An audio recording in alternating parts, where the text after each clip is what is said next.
An original story, narrated exclusively for love written in silence. Duke Alastair Pembroke's knuckles whitened around his ebony cane as laughter rippled through the glittering ballroom, eyes darting toward his scarred leg before quickly looking away. Eliza Rowe, her servant's gray dress blending with the shadows, watched his proud shoulders stiffen under the weight of their polite cruelty. Crystal chandeliers cast merciless light on his isolation amid the swirling dancers, highlighting how completely alone he remained, despite being surrounded by nobility. When Lord Harrington's pointed joke silenced the music and left the Duke frozen in humiliation, Eliza's hands trembled as she stepped from her invisible position against the wall. Without permission or precedent, she crossed the polished floor that divided their worlds and extended her arm to him, a simple gesture that violated every rule they lived by. The Royal Winter Ball transformed Westmoreland Palace into a cathedral of light. Crystal chandeliers suspended from gilded ceilings cast their brilliance upon the cream of English society, their reflections multiplied in towering mirrors that lined the grand ballroom.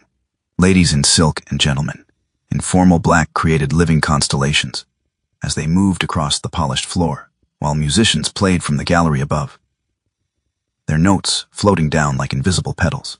Duke Alastair Pembroke of Crowthorne sat at the edge of this splendor, his formal evening clothes impeccably tailored to disguise the stiffness of his left leg.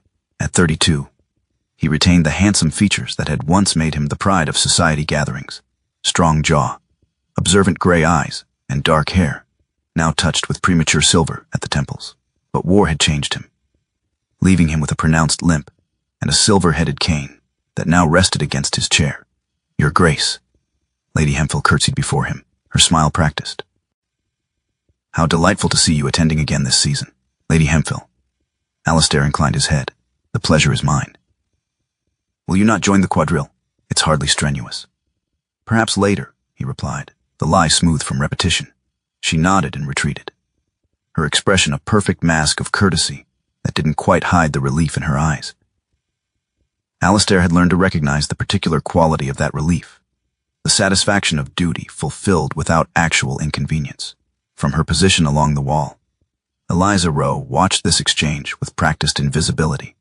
At 26, she had perfected the art of existing without being seen. Her gray serving dress was designed for this purpose, to blend, to fade, to facilitate without intrusion. Tonight she moved between guests with trays of champagne, her steps measured and her eyes properly lowered, yet she saw everything. She noticed how conversations paused when the Duke approached and resumed with subtle changes in tone after he passed. She observed the careful distance maintained around him, as if his injury might somehow be contagious. Most of all, she recognized the isolation that surrounded him like an invisible boundary, more effective than a physical barrier. "Remarkable, isn't it?"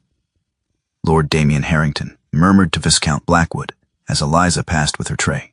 "My cousin insists on attending these functions despite his limitations." "Admirable fortitude," the Viscount replied, his voice carrying just enough to be heard by those nearby, or perhaps merely stubbornness. The Pembrokes were always known for it. Lord Harrington's laugh was gentle, sympathetic even. "One must wonder if it's wise for a man in his condition to maintain such responsibilities. The duchy requires active management." Eliza kept her face impassive as she moved on, but her hands tightened on the silver tray. Lord Harrington, as the Duke's cousin, and next in line, should Alastair remain childless, had been increasingly present at Crowthorne House since the Duke's return from the peninsula. His concern always sounded genuine, his suggestions helpful, yet something in his solicitude rang false. The evening progressed with the elaborate choreography of high society. Dances were performed, refreshments consumed, and conversation flowed in carefully modulated tones. Duke Alastair remained seated, acknowledging greetings with dignified nods, but participating only as an observer. Then came the moment that shattered the veneer of civility. Lord Harrington, glass raised, addressed the assembled company. "A toast to our brave veterans, particularly my distinguished cousin, whose sacrifices for England we deeply honor." Heads turned toward Alastair, who inclined his head in acknowledgement. "Indeed," Harrington continued, his voice warm with apparent affection. "Such dedication deserves recognition. Perhaps we might even persuade His Grace to demonstrate the traditional Pembroke waltz, a family specialty for generations. The silence that followed was absolute. Everyone present knew the Duke could no longer perform the intricate dance his family had once been famous for. The suggestion, couched in terms of honor, was exquisitely cruel. Alistair's face remained composed, but Eliza, passing nearby, saw the whitening of his knuckles on his cane. She saw something else too, the flicker of calculated satisfaction in Lord Harrington's eyes. "I fear I must disappoint the assembly," the Duke said quietly. "Perhaps another time." Laughter rippled through the crowd, polite, restrained, but unmistakable in its mockery. Glasses raised in the toast trembled slightly with suppressed amusement. The musicians, sensing the awkwardness, began a new piece with forced enthusiasm. Eliza stood frozen, her tray forgotten in her hands. She watched the Duke's shoulders straighten, his expression carefully blank, as he weathered this public humiliation. Something inside her, some barrier between duty and humanity, simply dissolved. Without conscious decision, she set down her tray on a nearby table. She crossed the floor with measured steps, ignoring the startled glances of those she passed. Protocol dictated absolute invisibility. Servants existed to serve, not to intrude. Yet she continued until she stood before the Duke of Crowthorne. "Your Grace," she said, her voice steady despite the hammering of her heart. She extended her arm to him, not in supplication, but in offer of support. The ballroom fell silent. The musicians faltered. Eliza Rowe, a mere servant, had committed the unthinkable breach of addressing a duke unbidden, of offering physical contact to nobility. Worse, she had done so publicly, drawing attention to his disability in the most explicit manner possible. Duke Alistair looked up at her, genuine surprise replacing the mask of indifference. For a heartbeat, their eyes met, his questioning, hers unwavering. Then, with deliberate grace, he placed his hand on her arm and rose to his feet. "Thank you," he said simply, his voice carrying in the stunned silence. Together, they walked slowly across the ballroom floor, the Duke leaning lightly on her arm, his cane tapping a counterpoint to their steps. No one spoke. No one moved. The sheer audacity of the moment had suspended all social rules. In that silent crossing, something fundamental shifted in the room's atmosphere. What had been mockery transformed into something else, something uncertain and uncomfortable, but no longer cruel. The Duke's apartments at Crowthorne House remained silent the morning after the ball. Sunlight filtered through heavy curtains, casting muted patterns across the Persian carpet where Alistair stood, staring out at the garden below. The night's events replayed in his mind, the humiliation, the unexpected intervention, the quiet dignity with which they had departed the ballroom. A knock at the door interrupted his thoughts. "Enter," he called, turning from the window. Winters, his valet and most trusted servant, appeared with the morning's correspondence on a silver tray. "Your Grace, Lord Harrington has requested an audience at your earliest convenience. He awaits in the blue salon." Alistair nodded. "I'll see him shortly." After Winters withdrew, the Duke picked up his cane and made his way through the corridors of his ancestral home. The morning light revealed its faded grandeur. Portraits of stern-faced Pembrokes watching his progress, antique furniture, polished to a soft glow, carpets worn thin in places. The duchy's finances, like his leg, had suffered during the war years. In the blue salon, Lord Harrington stood examining a porcelain figurine. At 35, he possessed the same distinguished features as his cousin, but unmarked by pain or hardship. He set down the figurine as Alistair entered. "Cousin," he said warmly, stepping forward. "I trust you've recovered from last evening's unfortunate incident." "Quite recovered," Alistair replied, settling into a chair. "Though I'm curious about what brings you here so early." Harrington's expression shifted to one of regret, a most distressing matter. "The incident with your maid has become the talk of society." Lady Hemphill was particularly vocal about the impropriety. "Miss Rowe," Alistair corrected quietly. "Her name is Eliza Rowe." "Yes, of course." Harrington waved a dismissive hand. "The point remains. Her behavior constitutes a serious breach of protocol. As your cousin and advisor, I feel obliged to recommend appropriate consequences." "Consequences?" Alistair's voice remained level, though his grip tightened on his cane. "Nothing severe," Harrington assured him. "Dismissal would suffice. It sends the necessary message about maintaining proper standards in your household." Alistair studied his cousin's face. Behind the concern, he detected something else, a calculating interest that made him uneasy. "I see no need for dismissal," he said finally. Miss Rowe's action, while unconventional, was hardly offensive. "My dear Alastair," Harrington leaned forward, his voice dropping confidentially, "you perhaps don't fully appreciate the situation. People are already questioning your capacity to maintain order in your own household. This incident only reinforces such concerns." The implication hung in the air between them. Since Alastair's injury, whispers about his fitness to manage the duchy had circulated with increasing frequency. Lord Harrington, as his heir presumptive, stood to gain most should those whispers grow louder. "I appreciate your concern," Alastair said carefully, "but the management of my staff remains my prerogative." Harrington straightened, a flicker of frustration crossing his features before he mastered it. "Of course, I merely offer advice as family. Speaking of which, your young footman, Thomas, I believe, Miss Rowe's brother. I understand he's seeking an apprenticeship with a master silversmith." The sudden change of subject carried an unmistakable undertone of threat. Thomas Rowe's future depended on recommendations and connections that could easily be withdrawn. "I'll take your counsel under advisement," Alastair said, ending the conversation.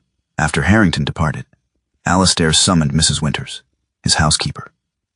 The elderly woman entered with the dignified efficiency that had characterized her 30 years of service to the Pembroke family. "Your Grace." "Mrs. Winters, I understand there's been discussion below stairs regarding Miss Rowe's actions last night." The housekeeper's face remained impassive. "There has been some talk, Your Grace, and the staff is uncertain. Miss Rowe broke protocol, which cannot be overlooked. Yet many feel," she hesitated. "Speak freely, Mrs. Winters." "Many feel she acted with kindness, Your Grace, regardless of propriety." Alastair nodded slowly. "Has Miss Rowe received any formal reprimand?" "Not yet, Your Grace. I awaited your instructions." "I see. Please inform Miss Rowe that I wish to speak with her this afternoon." And Mrs. Winters, "Ensure that her brother's position remains secure. I understand he has apprenticeship ambitions." After the housekeeper left, Alastair returned to the window. The household existed in a state of suspended tension, servants whispering in corners, uncertain of their footing in this unprecedented situation. He himself felt equally unmoored. For years, he had accepted his gradual isolation as the natural consequence of his injury. Now a simple gesture of human dignity had disrupted that acceptance. The question remained: what consequences would follow for the maid who had dared to treat him as a man rather than a duke? Eliza Rowe polished the silver tea service with methodical precision, her movements automatic after years of service. The servants' hall hummed with subdued activity around her, but she remained isolated within a bubble of uncertainty. Since the ball 3 nights ago, her fellow servants had treated her with a mixture of awe and wariness, impressed by her boldness, yet fearful of its consequences. "Miss Rowe." The butler's formal address cut through her thoughts. "You're wanted in the East Wing. Lady Harrington requires assistance with her correspondence." Eliza frowned slightly. "Mr. Phillips, I'm assigned to the main floor today. Mrs. Winters specifically." "Mrs. Winters has been informed of the change," the butler interrupted. "Lady Harrington requested you personally. The proper forms have been observed." The phrase echoed in Eliza's mind as she made her way through the servants' corridors toward the East Wing. Everything in the great house operated according to proper forms. Rituals of deference and authority, as rigid as the stone walls themselves. Lady Harrington, Lord Damien's wife, rarely visited Crowthorne House. Her presence now, so soon after the ball incident, seemed unlikely to be coincidental. Upon reaching Lady Harrington's guest apartments, Eliza found herself not assisting with correspondence, but instead reorganizing the lady's extensive collection of gloves and handkerchiefs, mindless work clearly designed to keep her occupied far from the main house.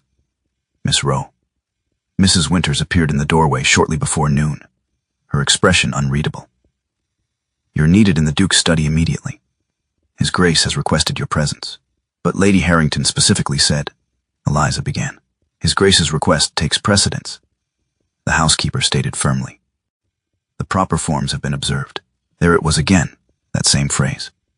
As Eliza followed Mrs. Winters through the house, something clicked in her mind. The proper forms have been observed. She had heard those exact words twice today, justifying contradictory instructions. Not similar words, identical ones, as if recited from the same script. The Duke's study was a handsome room lined with books and dominated by a massive oak desk. Alastair Pembroke sat behind it, reviewing documents when they entered. He looked up, his gray eyes finding Eliza's immediately. "Thank you, Mrs. Winters. That will be all." After the housekeeper departed, an uncomfortable silence filled the room. Eliza stood with her hands clasped before her, eyes properly lowered, though she remained acutely aware of the Duke's scrutiny. "Miss Rowe," he finally said, "I've been informed that you were reassigned to Lady Harrington this morning." "Yes, Your Grace."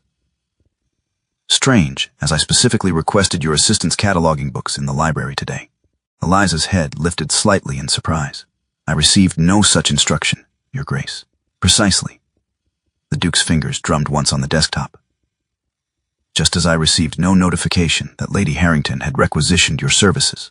It seems there's some confusion in the household." Eliza hesitated, then spoke carefully. "If I may, Your Grace, both Mr. Phillips and Mrs. Winters used the exact same phrase when giving me contradictory instructions. The proper forms have been observed. Word for word, identical." Something flickered in the Duke's eyes, interest, perhaps, or confirmation of a suspicion. "How observant of you, Miss Rowe. Have you noticed other such patterns?" The question opened a door Eliza hadn't realized existed. She thought back over the past months, recalling dozens of small incidents. Being reassigned whenever the Duke requested her service, contradictory instructions that kept her away from certain rooms at certain times, messages that never seemed to reach their intended recipients. "Yes, Your Grace, many times. Always with that same phrase." Alastair nodded slowly. "I see.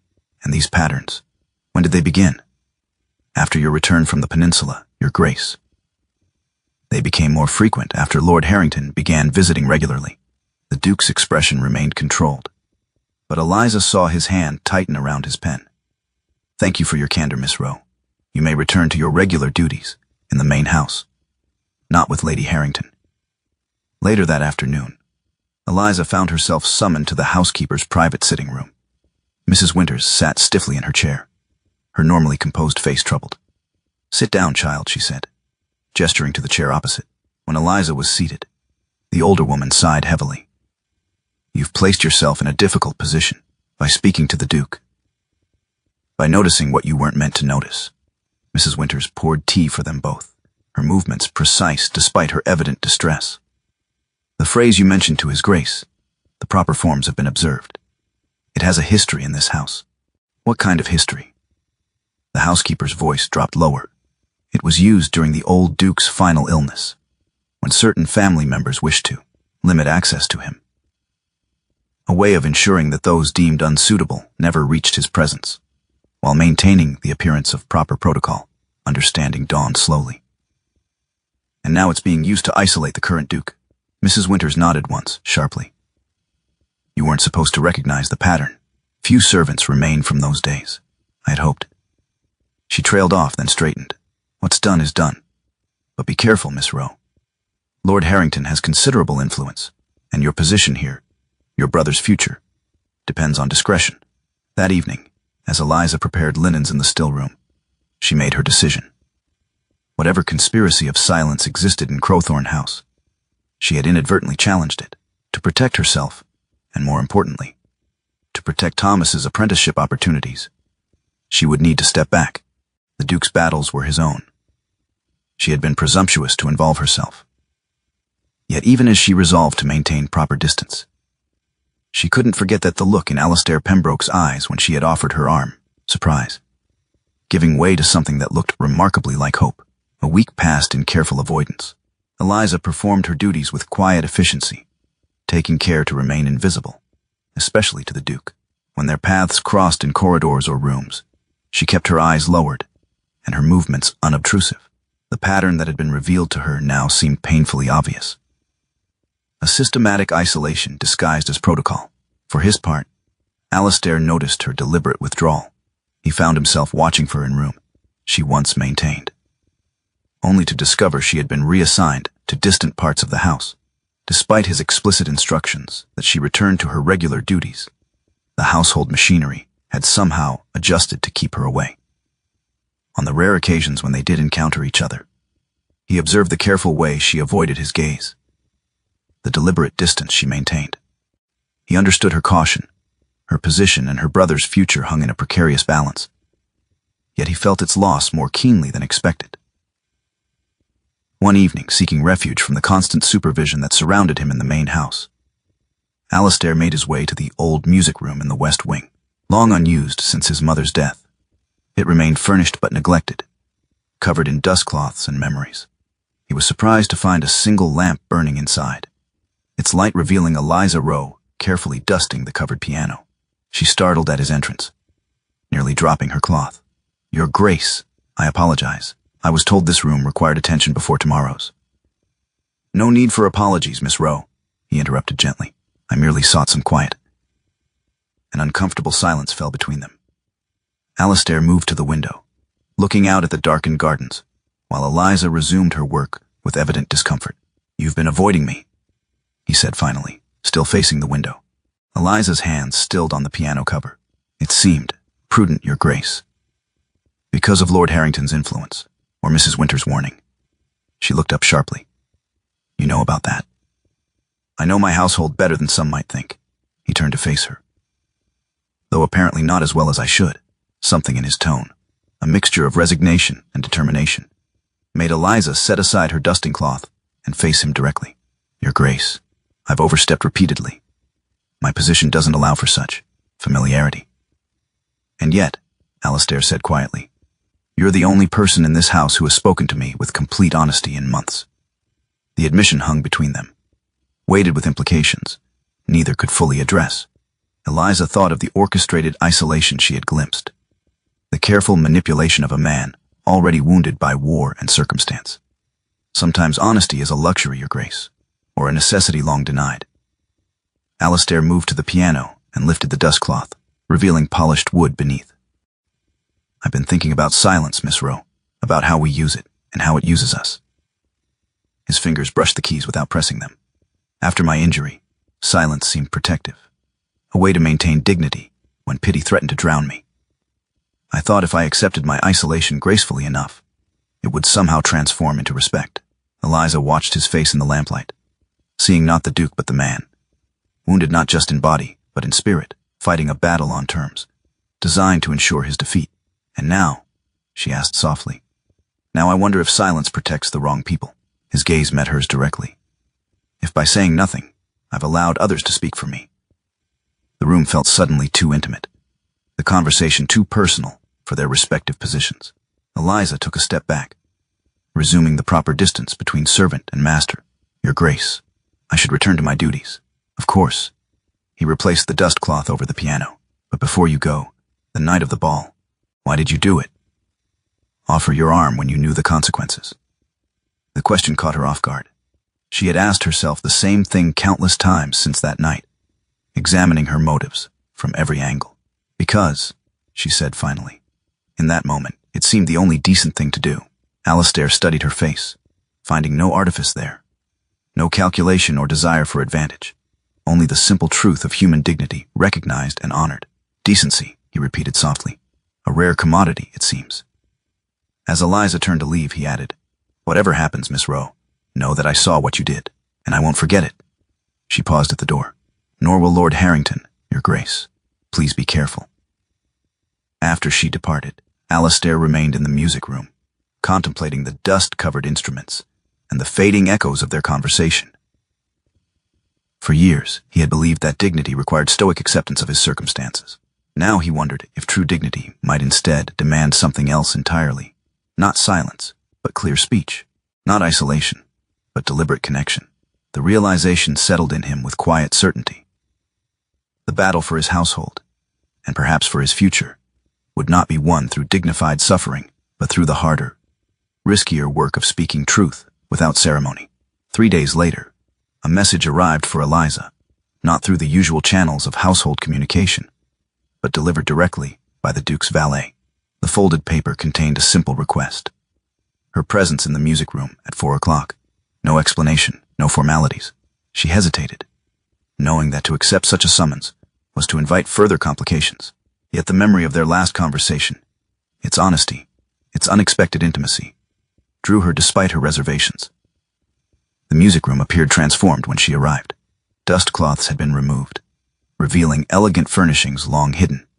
The piano stood uncovered, its surface gleaming in the afternoon light. A fire burned in the grate, dispelling the room's persistent chill. Duke Alastair stood by the window, dressed not in his formal attire, but in simpler clothes. A gentleman at ease, rather than a nobleman on display. He turned at her entrance, and Eliza was struck by how different he appeared in this setting. Less guarded, more present. "Miss Rowe, thank you for coming. Your Grace." She curtsied, maintaining propriety despite the unusual circumstances. "Please sit." He gestured to one of the chairs near the fire, not a servant's stool or standing position, but a seat meant for a guest. Eliza hesitated, then complied, perching uncomfortably on the edge of the chair. Alastair took the seat opposite, his cane resting against the armrest. "I've spent the past days investigating what you brought to my attention," he began without preamble. The pattern of isolation, the repeated phrase, the systematic redirection of staff. Eliza remained silent, hands folded in her lap. "What I've discovered is troubling." He leaned forward slightly. "Not merely isolated incidents, but a coordinated effort to control my household, my information, and ultimately, my authority." "Lord Harrington," Eliza said quietly, "among others. My cousin has been particularly active, yes. But he's merely exploited existing structures of deference and silence." Alastair's gaze was direct, uncompromising. "Structures I allowed to flourish through my own withdrawal." The admission, so honest, so lacking in self-justification, caught Eliza by surprise. Nobility rarely acknowledged responsibility for their circumstances, particularly to those beneath them in station. "Your Grace, you couldn't have known." "I could have," he interrupted gently. "I should have. Instead, I retreated into the comfort of protocol and distance, allowing others to define my limitations." He rose, moving to the piano with the measured gait that accommodated his injured leg. "Do you know why I brought you here, Miss Rowe?" "No, Your Grace." "Because this room exists outside the normal patterns of the house. It has no established protocols, no expected hierarchies." His fingers brushed the piano keys, drawing forth a soft chord. "And because you, uniquely, have demonstrated the courage to see beyond those patterns." Eliza felt a flutter of uncertainty. "I've done nothing extraordinary, Your Grace. Haven't you?" He turned to face her. "You offered your arm to a duke in public, recognized a systematic pattern of manipulation, and spoke truth without calculation. I would call that extraordinary indeed." The praise warmed her unexpectedly. For years, Eliza had prided herself on her invisibility, her ability to serve without drawing notice. To be seen, truly seen, was disorienting and strangely exhilarating. "What do you intend to do?" she asked. "Reclaim my household." Alastair's voice carried quiet determination, beginning with clear speech and direct authority, rather than mediated protocol. He returned to his seat, leaning forward with an intensity that transformed his features. "Lord Harrington has systematically undermined my position by exploiting my pride and isolation. He's planted doubts about my competence, redirected my communications, and isolated me from those who might offer honest counsel. To what end? Control of the duchy, eventually. If I can be portrayed as incapable of managing my affairs, certain legal mechanisms exist that could transfer authority to him as my heir presumptive." Eliza absorbed this information, seeing now the full scope of what her simple gesture at the ball had inadvertently challenged. "And you believe you can counter this? With the right allies?" "Yes." His gaze held hers steadily. "Which brings me to why I asked you here." He reached into his pocket and withdrew a folded document. "This is an official appointment naming you as my personal secretary, with authority to convey my instructions directly to household staff. It places you outside the normal chain of command, answerable only to me." Eliza stared at the document, stunned by its implications. Such a position for a woman, particularly one of her station, was unprecedented. "Your Grace, I have no qualifications for such a role. You have the only qualifications that matter, perception and integrity." He placed the document on the small table between them. "I need someone who sees clearly and speaks truly, without the distortions of ambition or social calculation." The offer hung between them, not merely employment, but trust of the most profound kind. Eliza felt its weight, understanding both the honor it represented and the danger it entailed. Lord Harrington will oppose this, she said quietly. He'll use it to further question your judgment, undoubtedly. Alistair smiled slightly. Let him. I've spent too long allowing others to define my capabilities. He leaned back in his chair, his expression softening. I don't offer this position lightly, Miss Rowe. It will place you in a difficult position, neither fully staff nor truly gentry. You will face resistance from both above and below. But it will also provide protection for you and your brother that your current position cannot. Eliza looked down at the document, then back at the Duke's face. In his eyes, she saw not condescension or calculation, but something rarer, respect, offered freely across the boundaries of class and circumstance. Why me? She asked simply. Because when everyone else saw a crippled Duke, you saw a man who needed a steady arm. His voice held no self-pity, only clear acknowledgement. I believe we both deserve the dignity of that truth. In the quiet of the music room, with no audience to perform for and no ceremony to hide behind, Eliza made her choice. She reached for the document. I accept your grace. Spring arrived at Crowthorne House, bringing with it subtle but significant changes. The most visible was Eliza Rowe's new position, marked by her plain but well-made dark blue dresses, and the small office adjacent to the Duke's study, where she received staff and conveyed his instructions. Less visible, but equally important, was the shifting atmosphere within the household, a gradual reordering of loyalties and expectations. Lord Harrington had not surrendered his influence without resistance.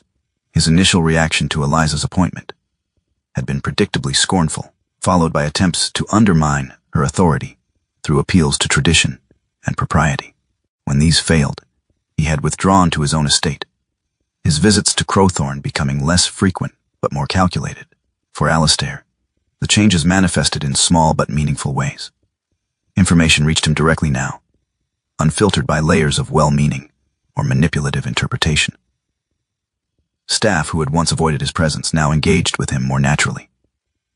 The household began to function as an extension of his will, rather than a mechanism that operated around him. On a bright April morning, Eliza sat at her desk reviewing household accounts when the Duke appeared in her doorway. Miss Rowe, would you walk with me in the garden? There's a matter I wish to discuss. They strolled along the gravel paths, where early flowers had begun to bloom, their conversation touching on household matters before turning to more personal concerns. Your brother's apprenticeship is proceeding well, Alistair asked. Very well, Your Grace. Master Hargrove speaks highly of his skill with silver. And the new arrangements have been satisfactory for you. Eliza considered the question carefully. The past months had been challenging, navigating her unusual position between servant and confidant, facing resistance from staff accustomed to traditional hierarchies, enduring the subtle disdain of visitors who found her role incomprehensible. They have been meaningful, she answered honestly. Different than I expected, but worthwhile. Alistair nodded, seeming to understand what remained unspoken. They continued in comfortable silence until reaching a stone bench overlooking the formal gardens. I received a letter from Lord Harrington yesterday, he said as they sat. He suggests that my eccentric household arrangements reflect poorly on the Pembroke name and tradition. That's hardly surprising, Your Grace. No. But his specific concern about my unsuitable dependence on common counsel was rather pointed. A faint smile touched Alistair's lips. He fears, apparently, that I might be contemplating even more radical departures from propriety. The implication hung in the air between them, unspoken but unmistakable. Over the months of working closely together, their relationship had evolved beyond employer and employee. Nothing improper had occurred. No boundaries explicitly crossed, yet both recognized the growing personal regard that underlay their professional interaction. And are you, Eliza asked quietly, contemplating such departures? Alistair turned to face her directly. I'm contemplating a future where dignity isn't determined by adherence to empty forms, but by the substance of one's choices and connections.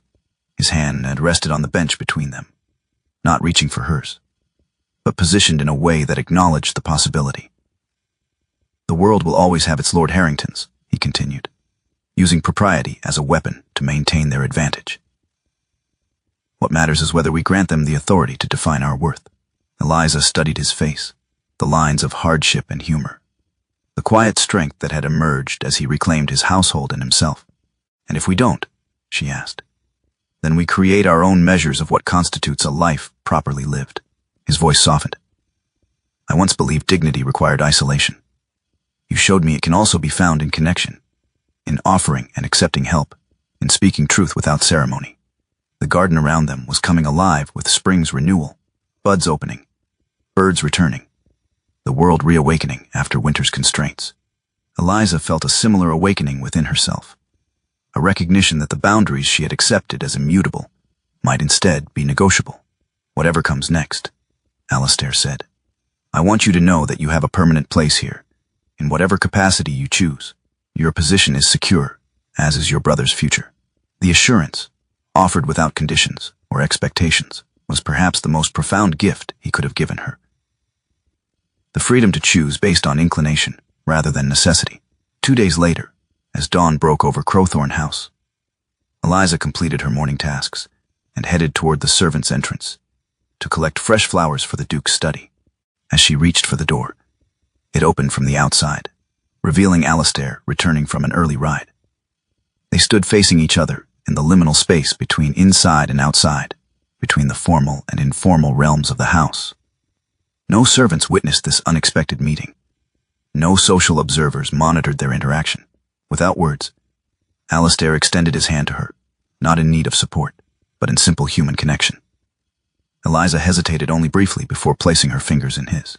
The touch lasted just moments, a private acknowledgement of something growing between them that required neither public declaration nor social sanction to be real. As the first full light of morning illuminated the entrance hall, they separated naturally, returning to their respective roles, transformed not by dramatic declarations, but by the quiet certainty that dignity, once truly recognized, could never again be taken away.